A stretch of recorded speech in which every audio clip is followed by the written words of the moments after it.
بسم اللہ الرحمن الرحیم۔ ناظرین، جو شخص چاہتا ہے کہ میں سب سے مالدار ہو جاؤں، روزانہ رات سوتے وقت یہ پڑھ لیں، ہر دن کروڑوں کی دولت ملے گی۔ یعنی جتنے دن آپ اس کو پڑھیں گے اتنا ہی کروڑوں کے حساب سے اللہ پاک آپ کو عطا کرے گا، کیونکہ یہ دولت، پیسے، مال، کاروبار، نوکری کے حوالے سے سب سے طاقتور عمل بھی ہے اور اسم اعظم بھی ہے۔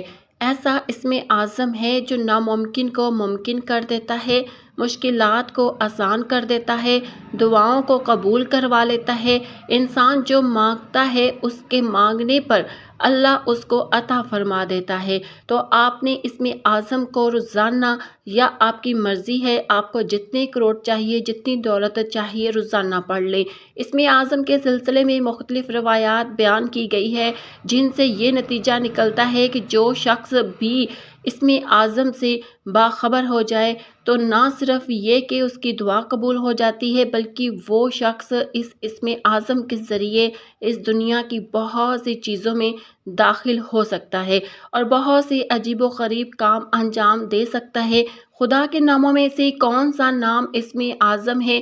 اس سلسلے میں علماء اسلام نے بہت زیادہ بحث گفتگو کی ہے اور اس موضوع پر اکثر بحثیں ہوا کرتی ہیں کہ خدا کے ناموں میں اسم اعظم کو تلاش کریں جو عجیب و غریب خاصیت رکھتا ہے، لیکن ہمارے نظریے کے مطابق جس چیز پر زیادہ توجہ ہونا چاہیے وہ یہ ہے کہ خدا کے اسماء اور صفات کا پتہ لگائیں، ان کے مفہوم کو اپنے اندر پیدا کریں اور روحانی تکلیف و بشرف حاصل کریں جن کے ذریعے ہماری ذات پر اثر ہو سکے۔ دوسرے الفاظ میں اہم مسئلہ یہ ہے کہ ہم اپنے اندر ان صفات کو پیدا کریں جو اپنے کردار کو ان صفات سے مزین کریں، ورنہ گناہوں میں آلودہ شخص اور ایک ذلیل انسان کیا اسم اعظم کا علم حاصل کرنے سے مستجاب الدعوات ہو سکتا ہے؟ بعض اوقات انسان کسی ایسی پریشانی میں مبتلا ہو جاتا ہے کہ جس کے حل ہونے کی کوئی امید نظر نہیں آتی اور وقت کے ساتھ ساتھ وہ پریشانی بڑھنے لگتی ہے، جیسا کہ بعض افراد پر غربت کی وجہ سے اتنا قرض ہو جاتا ہے کہ جس کی وہ ادائیگی نہیں کر پاتے۔ ماں باپ بیٹیوں کے اچھے رشتوں کی تلاش کرتے کرتے تھک جاتے ہیں مگر ان کے نصیب نہیں کھلتے۔ جن بچیوں کی نئی نئی شادی ہوتی ہے انہیں سسرال میں ایسے مسائل کا سامنا کرنا پڑتا ہے کہ وہ مسلسل پریشان رہ کر کم عمری میں ہی نفسیاتی جسمانی بیماریوں کا شکار ہو جاتی ہے۔ میاں بیوی کا رشتہ اچانک شک و شبہات اور غلط فہمیوں کی بنا پر کمزور ہونے لگتا ہے۔ گھر کے حالات اچانک اتنے خراب ہو جاتے ہیں کہ کاروبار، روزگار، جمع پونجی سب دنوں میں ختم ہو جاتی ہے۔ تو آپ اس وظیفے کو پڑھنے کا معمول بنا لیں، انشاءاللہ آپ کے وہ تمام مسائل حل ہو جائیں گے۔ ناظرین، کوئی بھی وظیفہ شروع کرنے سے پہلے درود پاک لازمی پڑھا کرے، کیونکہ درود پاک کی بہت سی فضیلت اور برکات ہے۔ نبی کریم صلی اللہ علیہ وسلم کی ہستی پر درود پاک اسلام سے اظہار محبت کا بے مثال منفرد انداز ہے، تو بے پناہ فوائد و ثمرات سے مسلمان کا دامن بھی بھر دیتا ہے۔ دیکھیے، ایک تو وہ شخص ہے جو جوش محبت سے محبوب کی صفات کا ذکر اور اس کی ثنا و تحمید کرتا ہے، جس کے دل پر محبت قبضہ کیے ہوئے ہے، اور ایک وہ ہے جو صرف قرائن سے ذکر کرتا ہے یا ایسے لفظ بولتا ہے جن کے معنی وہ نہیں جانتا۔ وہ تعریف کرتا ہے مگر زبان کے ساتھ دل موافقت نہیں رکھتا۔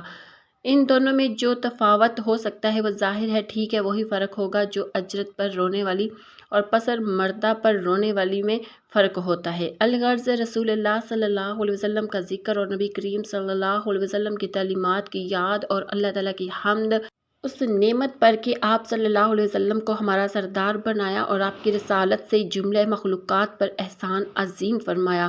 یہ وجود کی زندگی اور دل کی حیات ہے۔ درود خوانی ایسی سعادت ہے کہ درود خواہ کا نام و ذکر نبی کریم صلی اللہ علیہ وسلم کے حضور میں کیا جاتا ہے، اور اہل ایمان کے لیے اس سے بڑھ کر اور کیا سعادت ہو سکتی ہے کہ اس دربار عالی میں اس کا نام لیا جائے۔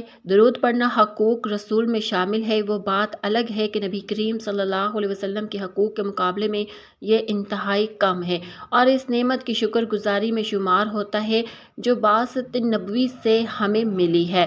گو نبی کریم صلی اللہ علیہ وسلم کے حقوق استحقاق اس قدر ہے کہ ان پر کوئی شخص علم و قدرت اور ارادہ سے احاطہ نہیں کر سکتا۔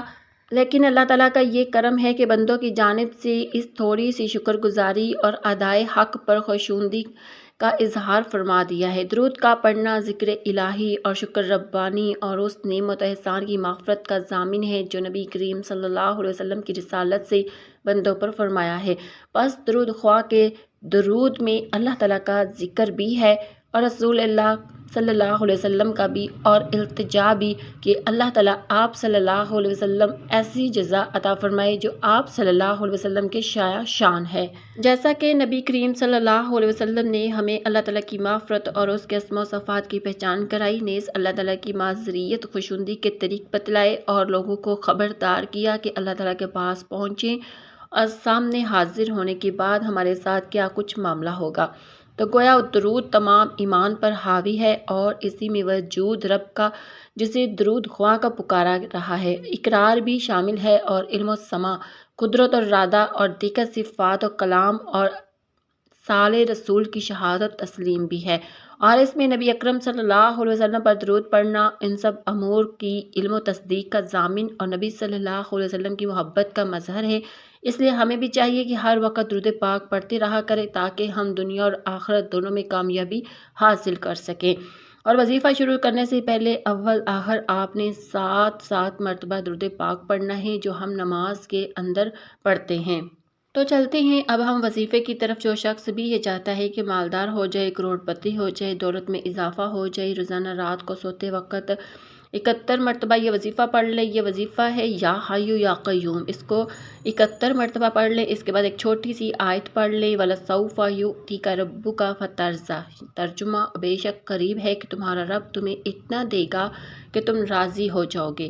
یہ آیت آپ چلتے پھرتے، اٹھتے بیٹھتے جب آپ کو وقت ملے آپ پڑھ لیں۔ اس کے لیے کوئی تعداد مقرر نہیں ہے، جب آپ کو وقت ملے آپ پڑھنا شروع کر دیں، لیکن پڑھنا لازمی ہے۔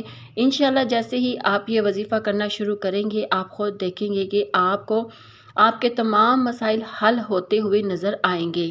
آپ کی تمام پریشانیاں، تمام مصیبتیں ختم ہو جائیں گی اور آپ کے گھر میں رحمتیں اور برکتیں آنا شروع ہو جائیں گی۔ جتنی آپ کو دولت، پیسہ، مالوں کی ضرورت ہے اتنے دن پڑھتے رہیں، لیکن 11 دن اس کی زکوٰۃ ضرور نکالیے گا، یعنی جب بھی شروع کرے 11 دن لگاتار ضرور پڑھیے گا۔